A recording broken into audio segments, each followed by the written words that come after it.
Hi, I'm Elise. I'm the head car seat tech at taxibaby.com, and my family and I am doing all the packing for my family to go to Australia for 10 days.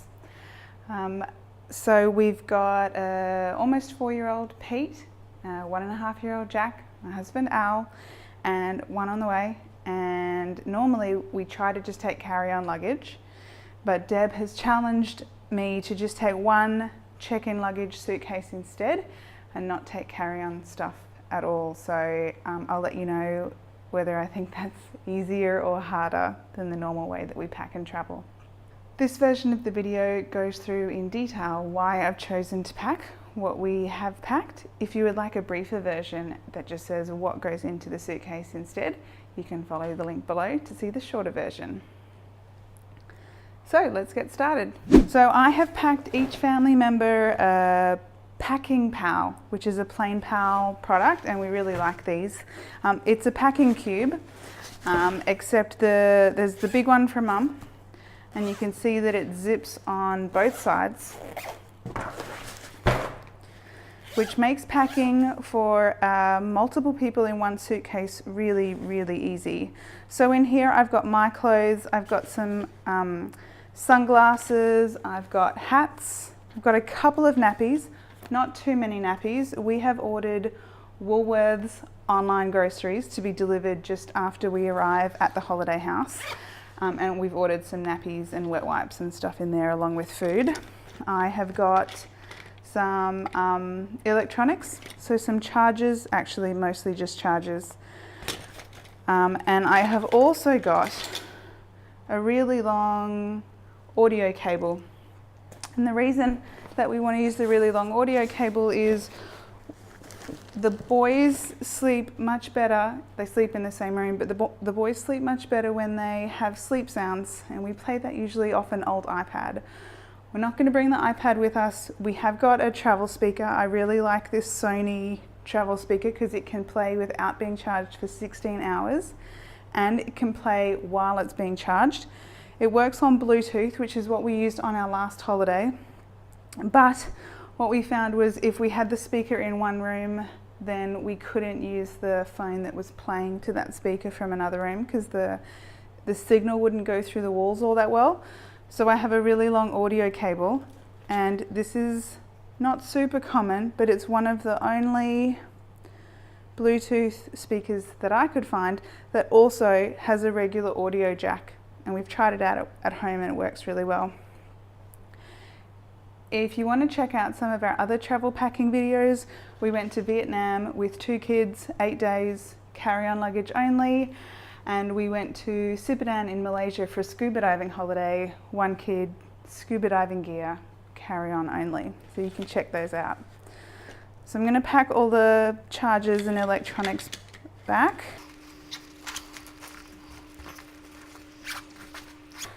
So I'm not really playing to my wheelhouse in packing a big suitcase here, but we'll roll with it. We've also got Dad's packing cube. So we're going for 10 days and we travel on the 5th day. So we're planning to do some laundry there. We have about 5 sets of clothes for everybody, but we're staying in Airbnbs, so we'll be able to wash rather regularly. This is Pete's, the almost 4-year-old's cute little packing cube. I've got some clothes and some undies for him. I really like, generally I really like Bond's clothes, but he wears Bond's singlets to bed, and on holidays we just pair that with a pair of shorts and he wears it around after he's woken up. And so the packing pals that we got came with 2 large ones, 2 medium-sized ones, and 2 little small ones. So this little small one here has a couple of leftover clothes from Pete.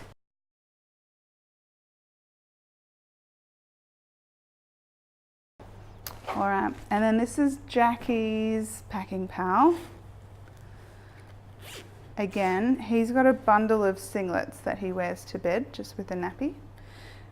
We are travelling to Australia in February, which is hot.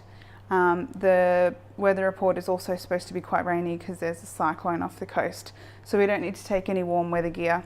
So he's got some like onesie suits and some shorts as well that he can just wear with the singlets when he wakes up. And then this has their swimsuits. The Australian sun is incredibly hot all the time, even if it feels like there's a nice cool breeze. So the boys have got complete sunsuits, which is really important with the Australian weather. We are taking a mountain buggy pod, which is a portable high chair. You can see how tiny it is. And I really, really like these. We've started taking this on every holiday. We even take it, we're based in Singapore, we even take it down to the hawker centre for lunch. And so it just clamps onto a table. It's really light. It fits in my normal handbag. It fits in the bottom of the stroller basket.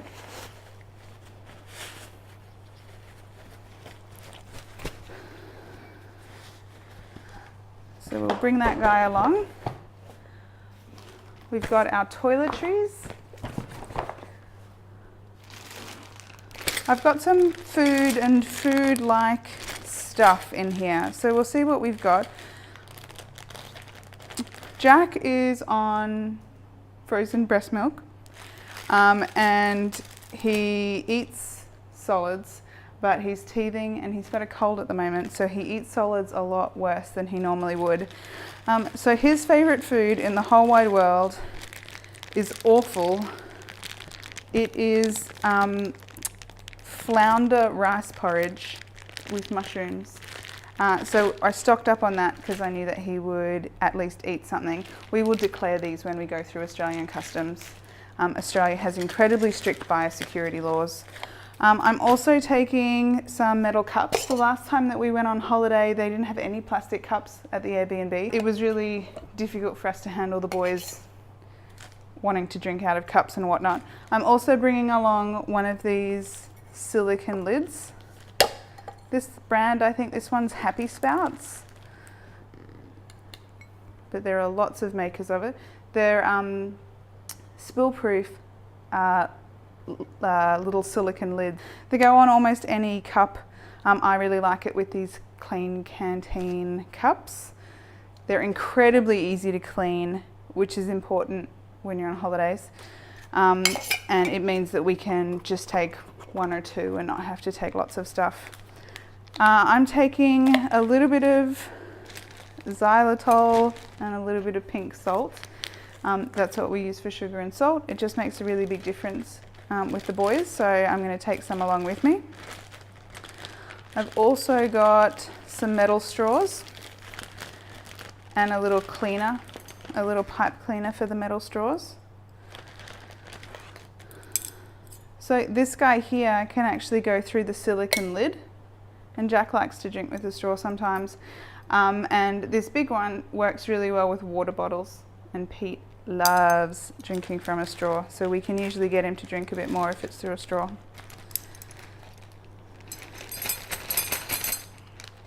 The other thing I've got, which these actually just arrived today from Amazon, these are Baby Brezza make your own food pouches. So Jack's never really been into food pouches much until this week. So he loves being spoon-fed. We're trying to encourage him to eat by himself. So we can put like his breakfast cereal or his porridge or whatever into these things. They're really easy to clean, so I'm going to take some with me and see how they go. I got some formula in a goodie bag, which happens all the time here in Singapore. And I have no intention of using it because we are going to be taking a little esky or a little cooler bag full of frozen breast milk with us to Australia.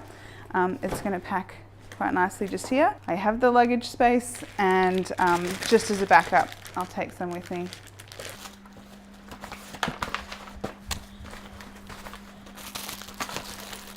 Alrighty, so this is just a little placeholder for the frozen breast milk. We're going to fill this guy up, and it can in the morning when we leave. I am quite particular about the pillow that I sleep on, and so I take my regular everyday pillow with me on holidays, and I use a compression sack. So I roll up the pillow as much as I can and I shove it into the compression sack, and then that kind of sucks it down much smaller, and it means that I don't get a sore neck and a sore back when we go on holidays as much. So that's going to pop in here somewhere as well. Tomorrow when we leave for the airport, that's all the space that it needs, so that can go there in the morning. I'm taking some paraphernalia for the milk. So when I show you our carry-on bag, I'll show you what we usually use for milk. Because Jack's a bit sick and teething at the moment, I'm taking, so we have a travel bottle that I'll show you, but I'm also taking his regular glass bottle, which is the worst thing in the world to travel with. I love these. They're even flow, I think they're called Pro Flow bottles, and they've got a little air vent here. Jack's been using these since he was little, and he's really taken to them, and I really like using glass bottles. I'm taking some Milton sterilizing tablets, and I'm taking a sterilizing bag for the microwave.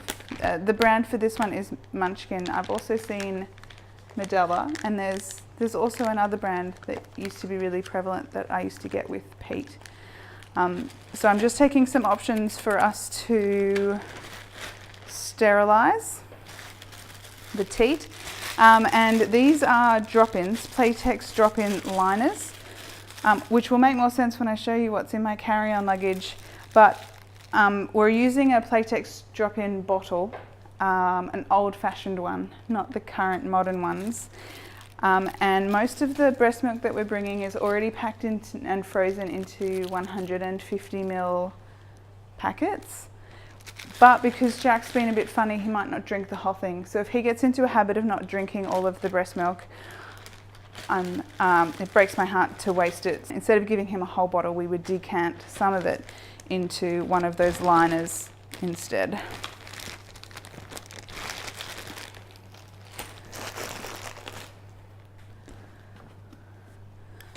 We are traveling with in terms of car seats, we're traveling with a Britax 2-Way Elite and a Cosco Sonera Next. The Cosco Sonera Next is a US travel car seat, and it's certified from birth to 18 kilos, and it's airline approved. You will have to check with your particular airline to see if they allow you to use it. The Britax 2-Way Elite is a Swedish car seat, and it's rated for children up to 25 kilos, rear facing. As we all know, rear facing is 5 times safer than forward facing travel for children in a car, regardless of their age. So we're traveling with the Britax 2-Way Elite and Cosco Sonera Next. Jackie will use the Cosco and Pete will use the Britax. We have to catch a taxi from our house to Singapore Airport. We are going to install the Britax seat forward facing because it's really quick to do it forward facing. When we install the Britax rear facing in the rental car and in our family's car, it needs to install with Swedish tethers, which are rear facing tethers. So we're not going to use these in the trips to or from the airport because it takes a lot longer to install, but we have a lot of highway driving on this holiday, so we particularly want both boys to be rear facing. So I'm going to pack this so that as soon as we get to the holiday house, we'll take some time and install the Britax 2-Way Elite rear facing. Both of those car seats are not Australian approved and are illegal to use in Australia, and there can be some significant ramifications if you're caught. They are incredibly safe seats, and my family's decision is to use the super safe seats, even though they are not recognised in that legal jurisdiction. Now the Cosco is going to come on the plane with us, and Pete has outgrown the Costco for car use. He can still fit in it, and plane injuries for children are typically turbulence related. So he's protected by the car seat from turbulence, but I wouldn't keep him in the car seat, in the Costco car seat in the car, because he is a little bit too big for it. So we're going to take the Costco on the plane, and we're going to check the Britax 2-Way Elite in. We're going to pack it into a box, and you can read more about that at taxibaby.com/gate check as to why it's so important to pack your car seat into a box, particularly, not a bag, before you check it in on the plane. And we have a flattened box. It's actually not even a Britax 2-Way Elite box. It just happens to be a carton that fits it, and that's completely fine. So we have that flattened, ready to pop the flat box in the taxi, because we will be using the car seats in the taxi. And I have some paper masking tape here, and I'm going to use the paper masking tape. I'm going to use it to create the box again. And the best part about it is it's really easy to rip, so I don't have to take scissors or anything with me carry on when I go to reconstitute the box at check-in. Alex is the luckiest husband in the world, and he's playing golf while we're on holidays, and apparently we have to take golf balls with us. And computers. So we have got some headphones for Pete. He's just gotten to the stage where he can be bribed with Paw Patrol episodes. He actually prefers to watch Paw Patrol in Chinese for some reason. That was an accident once, a happy accident that's paid off. So he prefers Chinese Paw Patrol apparently. Chase has a little bit more spunk apparently when he speaks in Mandarin. So we're going to try and turn Pete into a zombie on the plane. We've got nappies and a change of clothes that both boys will fit into in a pinch, and some wipes to take on the plane.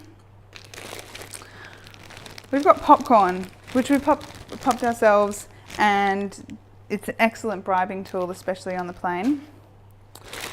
And then I've got a bunch of other foodstuffs. So I have I have 3 packets of flounder porridge. I've got one other squeezy pouch that Jack really likes. I've got some sultanas. I've got some snacks for me, some grass-fed collagen snack bars. I've got some sultanas, raisins. We have some freeze-dried sweet corn, which is a big hit, and some freeze-dried broccoli, which is less of a hit, but still edible. So we're not big snack people to start with, but on a plane we'll do whatever we can. We have Jack's favourite book at the moment, which is very appropriate for our Australian trip. It's a touch and feel kangaroo book.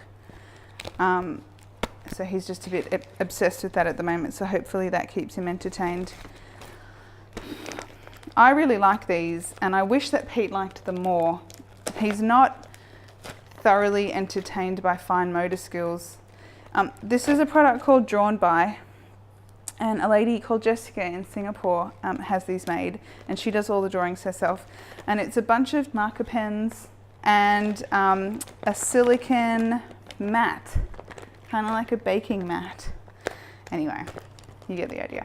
And it's got these really cute murals drawn on it. This one happens to be a space themed one, and the kids can draw and colour in as much as they like, or they can turn it over onto the blank side and draw to their heart's content.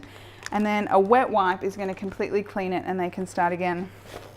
So on our last trip to Vietnam, we got about 7 minutes of Pete playing, colouring in.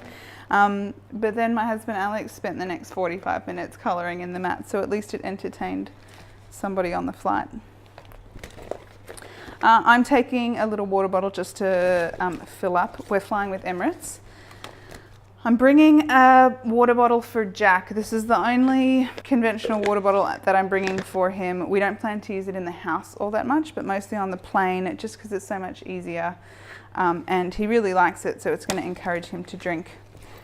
And then this is one of my favourite products, and the worst part about it is that it's been discontinued.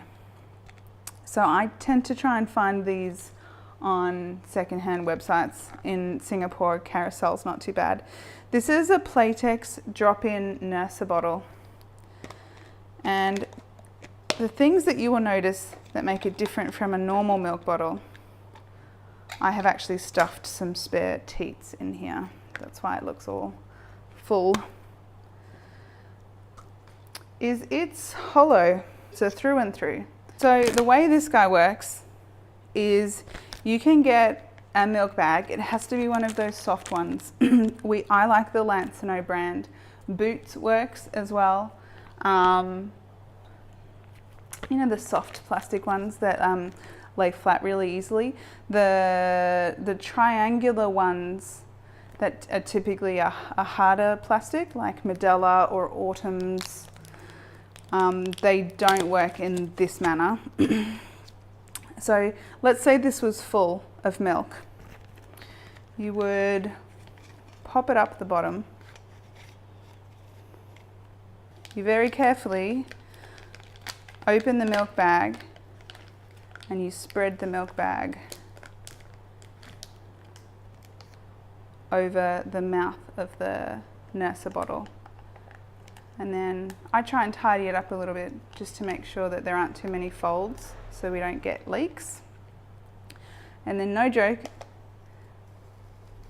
the teat and ring go on top and you're done. It doesn't leak. You can use the Lansino bags. You can use, Playtex actually has bags as well. And I think maybe that's why the current version of the Playtex nurses don't work with bags, because you used to be able to use any bag, and Playtex would really love for you just to be able to use theirs. And that's how the whole thing works. So when you need to clean up, when he's drunk everything, this guy just comes out, toss that in the rubbish bin. This is clean, it hasn't touched any milk and it won't touch milk again. The ring is also not part of the milk circuit, so it's just the nipples that touch the milk. And so I've got the Milton sterilizing tablets, because I can put a crumb of sterilizing tablet into a teacup, say, and after I've rinsed this or washed it with soap, maybe wherever I can drop that in the sterilizer for as long as in the sterilizing liquid for as long as I need to. So Jackie's 1.5 now, so I think he's less sensitive to the sterilization issue. I'm going to take 3 teats with me. He's probably only going to have 1 bottle of milk on the plane anyway. And that's it. It's super light and it's one of my favorite travel contraptions. And the fact that they don't make them anymore is one of the most heartbreaking things. So that's pretty much us sorted. If you have any suggestions, I am all ears. I'm not sure how regularly we are going to be traveling in the next 6 months, but every tip helps. Please add some comments down below. They can especially help other people who are looking to travel light and travel easy with kids. Traveling doesn't have to be awful, and for me in particular, I think not lugging so much stuff around the world with me can make a really big difference. If you've enjoyed our video, please let us know, and if you have any other questions, you can give us a hoy and contact us at info@taxibaby.com. Bye.